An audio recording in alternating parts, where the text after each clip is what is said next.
महत वाङ्मय में कहा गया है, ना पुट्ठो वागरे किंचि पुट्ठो वा ना लियं बए को हम असत्यम कुब्बिज्जा धारिज्जा पियमप्पियम। शास्त्रकार ने 4 शिक्षात्मक निर्देश दिए हैं और साधना की दृष्टि से बहुत महत्वपूर्ण है। व्यवहार की दृष्टि से भी इनकी उपयोगिता है। पहला शिक्षा पद है कि बिना पूछे मत बोलो। कोई पूछता नहीं है तो बिना पूछे सामान्यतया यथासंभवतया यथोचित्य चलाकर मत बोलो। आपकी सलाह की जरूरत है या नहीं दूसरों को, दूसरों को अपेक्षा ही न हो और आप अपनी बातें बताते जा रहे हों, सामने वाला ऐसा फील न करे कि हमारा समय व्यस्त किया जा रहा है, क्यों बिना मतलब ये बोलते जा रहे हैं। तो व्यवहार की दृष्टि से भी बिना पूछे नहीं बोलना कई संदर्भों में अलाभ से बचाने वाला हो सकता है।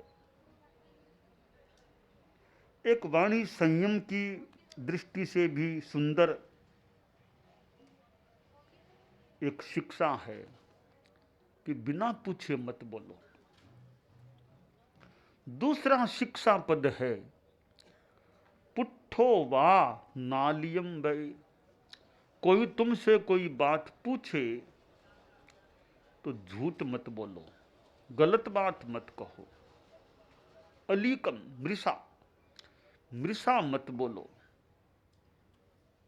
हाँ, अगर सही बात बताना ठीक नहीं लग रहा है या बता सको इतना साहस नहीं है तो मौन रह जाओ, मत बोलो।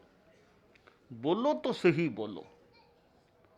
मौन रहना इतना खराब नहीं है कि भी सही बात है पर मैं बता सकूं इतना साहस नहीं है मेरे में, या सही बात बताना हित में नहीं रहेगा तो ठीक है। फिर मौन बड़ा महत्वपूर्ण तत्व है। विभूषणं मौन मपंडिताना, संस्कृत साहित्य में कहा गया, पंडितों के लिए तो मौन आभूषण है, विभूषण है। कोई अज्ञानी मूर्ख आदमी है, जानकारियां विशेष हैं नहीं, तो चुपचाप रहो, बोलो मत। बोलने से वाणी का असंयम भी होगा, अपना अपांडित्य भी सामने आ सकता है। तो मूर्खों के लिए भी मौन अच्छा है। एक जगह कहा गया है ज्ञाने मौनम, ज्ञान होने पर भी मौन रखो, सब जगह बोलना जरूरी नहीं है। तो पूछे और बोलो तो सही बोलो, गलत बात मत बोलो। किसी के बारे में गलत मत कहो। अमुक आदमी कैसा, तो उसके बारे में ऐसी वैसी झूठी बातें बता दी कि वो आदमी ऐसा है, वो आदमी ऐसा है।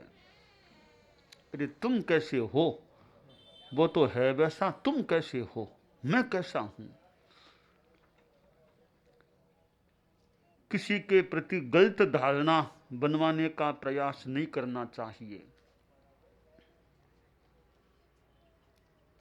आदमी दूसरे के बारे में कुछ बोल देता है। 2 युवक थे, तो कोई गुरुकुल में पढ़ करके आए थे, 12 वर्षों तक अध्ययन किया था, संस्कृत भी पढ़ी थी, वो ज्योतिष को कई विषय पढ़ लिए थे। 12 वर्षों के बाद उनका वो अध्ययन काल संपन्न हो गया था, तो गुरुजी ने उनको विदाई दे दी। अब जाओ, तुम्हारा मेरी ओर से अध्ययन समाप्त है, अब जाओ काम करो, समाज की सेवा करो, ज्ञान का अच्छा उपयोग करो, विदाई दे दी। तो पुराना जमाना था और वो पैदल जा रहे थे। आजकल तो इतने वाहन हैं, फिर भी संत लोग तो पैदल चलने वाले पद विहार करते हैं। उनको भले पुराने जमाने के लोग मान ले कि आज भी पैदल यात्रा करते हैं, तो पुराने जमाने के लोग मान ले भले, तो पुराने जमाने का होना सब जगह खराब नहीं होता है। कहीं पुराने जमाने की बात अच्छी हो सकती है, कोई नई जमाने की बात भी अच्छी हो सकती। तो वे दोनों जा रहे थे। एक गांव में विश्राम करना था, दिन का पड़ाव करना था, तो बीच में कोई तालाब आ गया। वहाँ सोचा हाथ मुंह धो लें, स्नान कर लें, फिर गांव में चलते हैं। तो तालाब पर रुके तो एक कोई सेठ का थोड़ी दूर आगे मकान था। बोला, पंडित जी महाराज कहाँ से भी पढ़ करके आए हैं? आज का पड़ाव भी अब देखते हैं कई जगह घर में कि मेरा घर है ना, आप वहाँ ठहरो। अच्छी बात है, आपने इतना कह दिया, तो आपके वहाँ आ जाते हैं। थोड़ी देर वो सेठ था, बातें की। तो वो दोनों युवकों में एक इधर घूम रहा था, एक इधर घूम रहा था। तो वो सेठ एक युवक से मिला जो पंडित था, कि पंडित जी महाराज आप तो विद्वान लगते हो, वो कैसे हैं आपके साथी, वो कैसे हैं, ज्ञान और कैसा है?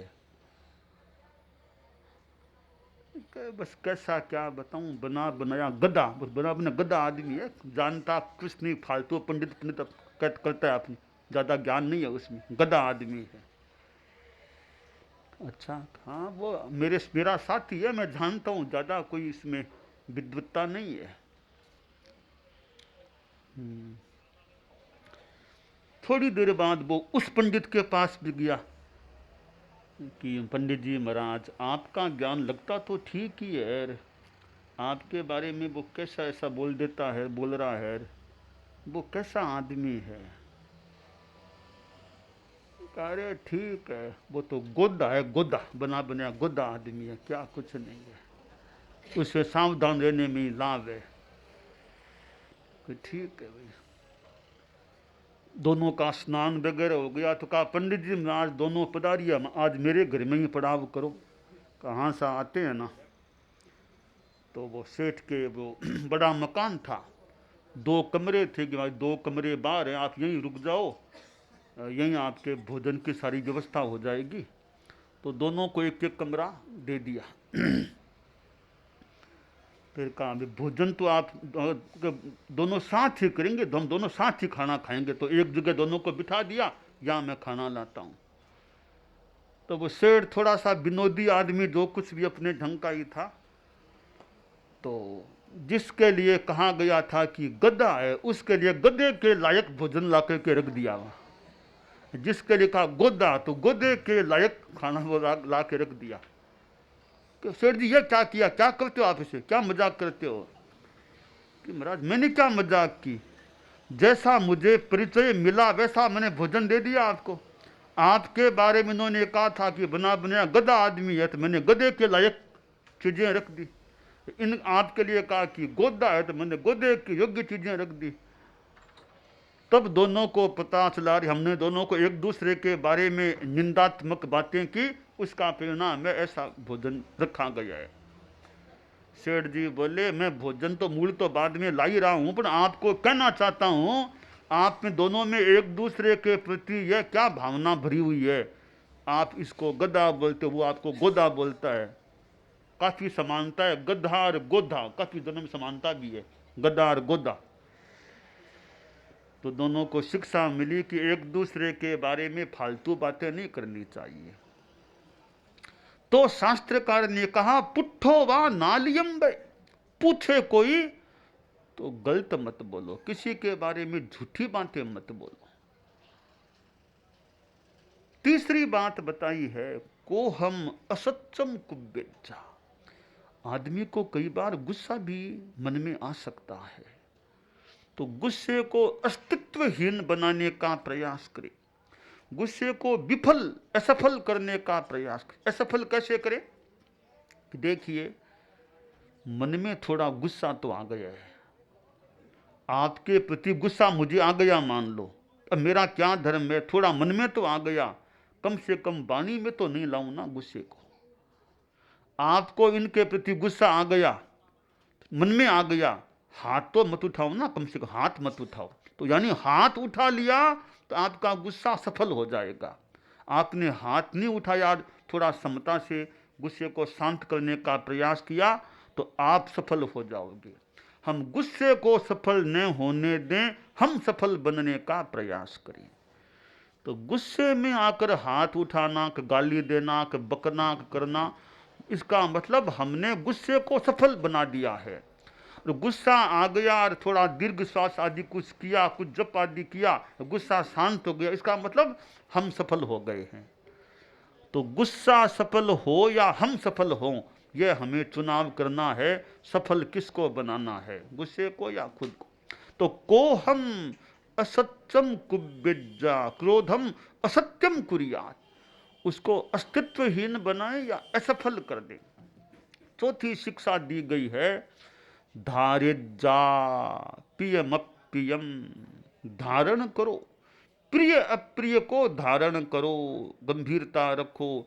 तुम्हारे सामने, हमारे सामने कभी प्रियता की स्थिति आ जाए, कभी अप्रियता की स्थिति आ जाए, दोनों को पी लो, प्रतिक्रिया मत करो अनावश्यक।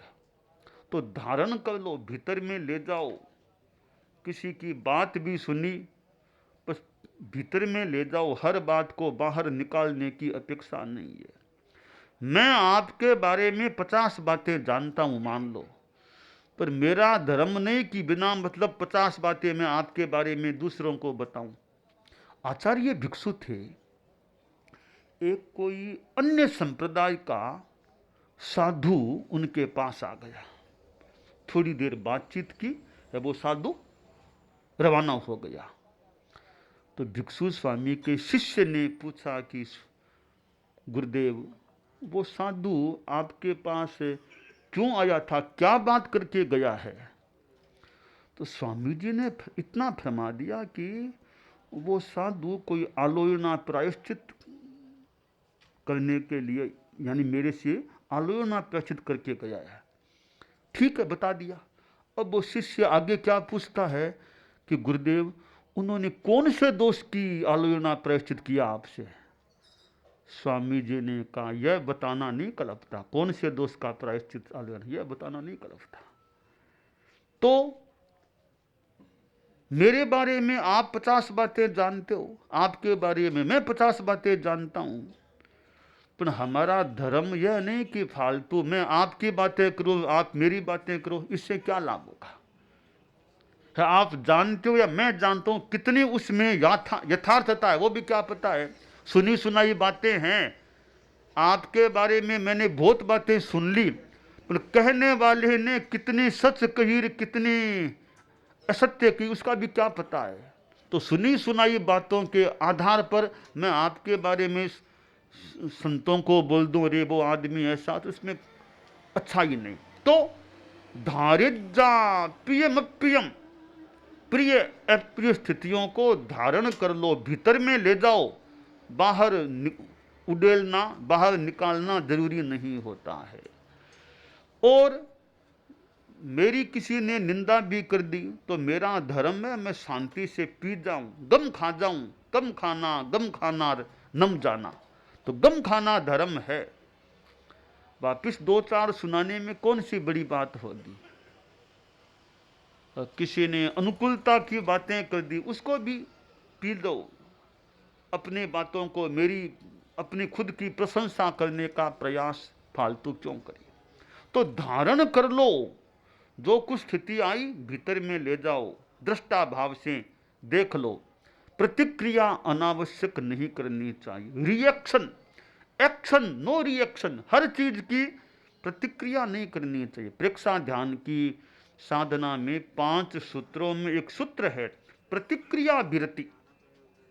प्रतिक्रिया, भाव क्रिया पहला है, दूसरा सूत्र है प्रतिक्रिया विरति। उपसंपदा के जो सूत्र हैं कि प्रतिक्रिया से विरत रहो, झटपट तत्काल बिना सोचे समझे किसी बात की प्रतिक्रिया, रिएक्शन नहीं करना चाहिए। देखो अभी और देखो, वेट एंड वॉच, देखो क्या स्थिति बनती है। तत्काल जल्दबाजी में सामान्यतया बिना सोचे विचारे कोई टिप्पणी प्रतिक्रिया नहीं करनी चाहिए। तो शास्त्रकार ने कहा ना पुट्ठो वागरे किंची पुट्ठो वा ना लियंग वये को हम असत्यम कुब्यज्जा धारिज्जा पियम अपियम, कि बिना पूछे मत बोलो। या तो लगे अभी बोलना आवश्यक है तो फिर भी मान ले बोलना हो, पर अपेक्षा ही नहीं है, न हमें कोई पूछ रहा है तो हम क्यों अपनी सलाह किसी को दे। सलाह भी मौके पर, सलाह भी किसको देना और कब देना, हर किसी को सलाह देना कई बार अनुकूल नहीं भी पड़ता है। वो बैया नाम का पक्षी, एक आज जैसा कोई वर्षा का सा मौसम रहा होगा, तो बंदर से सलाह दे दी कि भैया बंदर, अब वर्षा का मौसम है, अपना कोई झोंपड़ा झोंपड़ी कुछ बना लो ताकि बरसात में सुरक्षित रह सको। हाथ तेरे पांव तेरे मिनख की सी देह रे, झोंपड़ी तो छाह बंदर ऊपर बरसे मेह रे, कि भैया मैं बरसता है बरसने वाला, तो झोंपड़ी बना, तुम्हारे आदमी जैसे हाथ पांव है, एक झोंपड़ी बना लो, वहां सुरक्षित रह सकोगे। अब सलाह दी बंदर को। बंदर ने कहा रे छा तुम मुझे सलाह देने आई हो, मुझे सलाह देती हो। सुई मुई दुराचार्यन रंडे पंडित मानिनी असमर्थो गृहारंभे समर्थो गृह बंधने, कि तुम सुई जैसा तुम्हारा मुंह, तुम मुझे सलाह देते हो। कुछ शब्द ऐसा ही कह दिया है संस्कृत में प्रभु। मैं थोड़ी अगली बात बोल देता हूं कि मैं अपने घर का निर्माण तो नहीं कर सकता, नहीं करूंगा, पर तेरे घोंसले को फोड़ के रहूंगा आज मैं। उसका घोंसला नष्ट कर दिया, खत्म कर दिया। तो सलाह भी किसको देनी चाहिए वो भी अवसर देखना चाहिए, किसको सलाह दें किसको न दें। हालांकि हितैषिता रखना तो अच्छा हो सकता है कई संदर्भों में, तो मौका देख कर ही सलाह देनी चाहिए। बिना मौके की सलाह देना भी कई बार लेने से देना वाली बात बढ़ जाए, ऐसी बात हो सकती है। तो वो शास्त्रकार की जो शिक्षाएं हैं हम जीवन में ग्रहण करें, अपने जीवन को अच्छा रखें। एक एक शिक्षा भी हमारे जीवन की दिशा को अच्छी बना सकती है, परिवर्तित कर सकती है, और जीवन की दशा भी बदल सकती है। परम पूज्य आचार्य तुलसी, परम पूज्य आचार्य महाप्रज्ञ जी थे, वे प्रवचन करते थे तो कितनों को ज्ञान संबोध बोध उनकी वाणी से मिला होगा। गुरुदेव तुलसी के समय ये संभवतः इतने साधन नहीं थे, इतना वो नहीं था टीवी का और का टीवी में जाने का, फिर भी वर्षों तक उन्होंने प्रवचन किए हैं। कितने उनके प्रवचन रिकॉर्डेड हो चुके हैं। आचार्य महाप्रज्ञ जी के समय में तो वो संस्कार चैनल टीवी में जाने लग गए थे। तो सुनने से, कल्याणी वाणी सुनने से भी किसी को कल्याण का पथ प्राप्त हो सकता है। गुरुदेव तुलसी ने तो कितनी यात्राएं कर ली थी, कहाँ कोलकाता पधार गए थे, कहाँ दक्षिण भारत की यात्रा कर ली थी। गुरुदेव तुलसी ने और भी कितने प्रांतों की यात्राएं की थी। जीवन में कितने वो चले थे, चरई वेती कितने चले थे। तो चले ही नहीं, साथ में प्रवचन भी कितने दिए हैं। तो हम अपने जीवन में अच्छी शिक्षाओं को जितना संभव हो सके आत्मसात करने का प्रयास करें, यह कल्याणकारी हो सकता है।